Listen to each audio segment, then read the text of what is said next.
Tonight, our special coverage as Israel explores options to forcefully relocate Palestinians to other countries. Assalamu alaikum and good evening. This is Muslim News Canada on Muslim Network TV. I'm Zahra Sayed.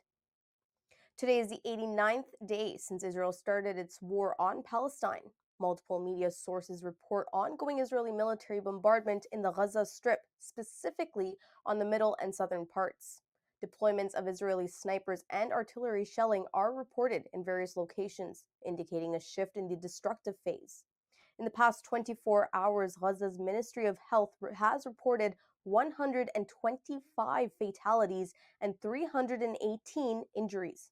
In Khan Yunis, Israeli bombing have killed at least 25 Palestinians and injured many others. The Israeli army has withdrawn from the Nur Shams refugee camp in the occupied West Bank following a 40-hour raid. Hundreds of Palestinian men have been detained, with at least 13 suffering injuries during interrogations. The United Nations Relief and Works Agency for Palestine Refugees is warning of the spread of diseases in Gaza that can potentially affect 1.9 million people. Amongst the reported cases are 180,000 with upper respiratory infections. Over 136,000 cases of diarrhea have also been reported. Half of these are children under 5. 55,000 patients are suffering from lice or scabies, while 5,000 are battling chickenpox. At the time of writing, the Palestinian death toll stands at 22,438. Another 8,000 are presumed dead under the rubble. 57,614 Palestinians have been injured. Israel's revised death toll stands at 1,139. As Israel's war rages on, its effects are being felt in the region. The senior Hamas official Saleh al-Aruri, killed in a drone attack, has been buried in Beirut, Lebanon. 10 Houthi fighters have been killed this past Sunday. The news comes as the U.S. forces sank their boats in the Red Sea, claiming the ships attacked a container ship. The U.S. claims another Houthi vessel laden with explosives was detonated in a failed attack. The Houthis, on the other hand, argue the boats were ensuring maritime safety. Houthi leader Abdul Malik al-Houthi has condemned the attack. He is calling it a criminal act that will have repercussions. There are also reports of an unauthorized armed boarding of a merchant vessel off the coast of Somalia.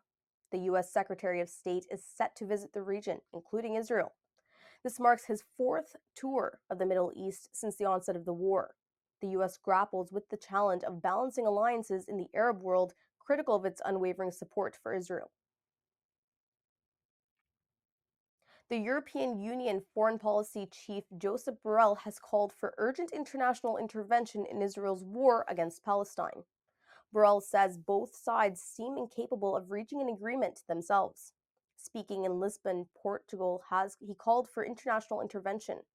Borrell says if the violence continues, it could engulf the entire Middle East in turmoil. Borrell plans to visit the region to explore solutions. The United Nations peacekeeping mission in Lebanon is also warning of devastating consequences if the conflict escalates further.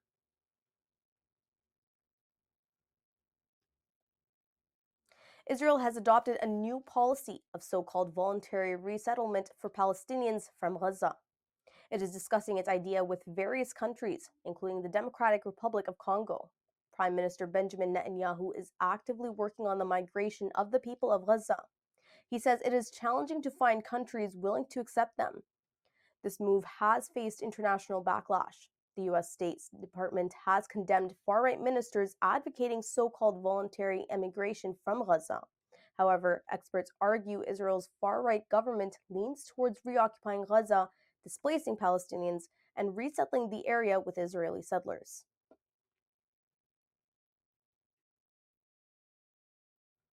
The International Court of Justice has announced that it will conduct public hearings regarding South Africa's petition against Israel's war on Palestine. The hearings are scheduled for January 11th and 12th. South Africa has initiated proceedings. It is seeking an urgent order to declare Israel's actions in Gaza in violation of the 1948 Genocide Convention. Zane Dangor, the Director General of South Africa's Foreign Ministry, says that they will present evidence supporting their claims. Israel will also appear before the top court to contest the allegations. The International Court is expected to issue a decision on emergency measures following the hearings. And in related news, South Africa is facing uncertainty in prosecuting its citizens who are fighting for Israel against Palestine in the Gaza Strip. While the South African Foreign Ministry has expressed grave concern about this issue and threatened to strip naturalized citizens of their citizenship, legal experts doubt if the government will follow through. The news comes as President Cyril Ramaphosa accuses Israel of a genocidal onslaught in Gaza and has filed a case at the International Court of Justice. The ministry has not clarified whether South African authorities would prosecute these individuals or rely on private legal teams. South African law prohibits nationals from offering foreign military assistance without approval from the National Conventional Arms Control Committee. Despite past attempts to prosecute South Africans who fought for Israel in Gaza, such cases have been dropped due to a lack of evidence and complexities of their travel routes. Türkiye has rejected the United Kingdom's request to send 2 mine hunter ships to Ukraine. Türkiye says by refusing to do so, it is fulfilling its commitment to impartiality in accordance with international law. The UK had previously announced its plan to transfer these ships to support Ukraine's Black Sea defenses. UK Defense Secretary Grant Shapps says maritime strength will aid Ukraine's resistance against Russia's invasion.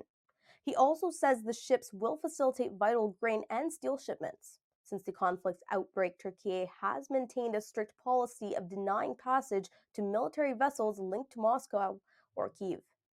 A statement from the Turkish president's office says the UK's mine hunting ships would not be allowed through as long as the war continues. The sentencing hearing for Nathaniel Veltman has commenced today, entering its final phase. The 23-year-old is convicted of the attack on the Afzaal family in London, Ontario 2 years ago.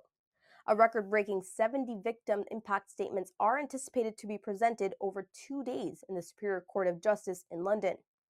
Veltman was found guilty on November 17th of 4 counts of murder and 1 count of attempted murder. The verdict was passed after a 10-week trial in Windsor. Veltman's terrorism-related charges will be addressed later this month. In front of the courthouse today, a Muslim community emphasized the need for Canada to confront Islamophobia and implement measures to ensure safety.